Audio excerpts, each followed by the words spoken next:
Hey guys, welcome to the very sad looking zinnia patch. This section right here, I had some that I had seed saved from the year before, and there's this one that was a pink with a lime center that was absolutely beautiful. So I'm decided that I was going to seed save, so I let one of the blooms go. You can see it's well done. You can also see that there are seeds in here already. Ready to go. They're releasing, so that's what those arrow looking heads are, and I can show you that more later too.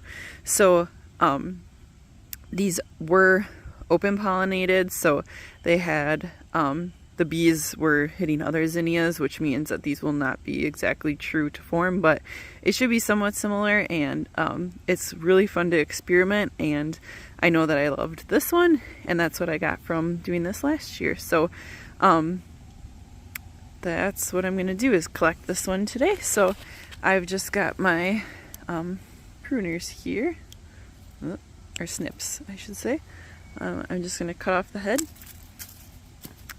grab this guy, and then I've got a bag here, so I'm just going to bag these ones up. I think that was the only one, yep, on this plant. I had cut the rest of them. I have a few more varieties that I'm going to collect too here. So this is the second plant that I'm going to be collecting from, and you can see I have a lot more heads on this one, so I'll be having a lot more seeds. You do want the flowers to go and probably start to turn brown for the best success, but that's not necessarily true. You might be able to get seeds when there's still color left on the flowers. So, and you can just pull them apart and see if there's seeds in them. That's how you'll know. Here is a good example of immature zinnia seeds.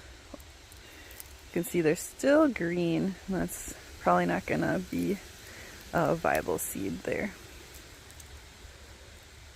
But if you let them dry out, they may do it too. These are pretty floppy.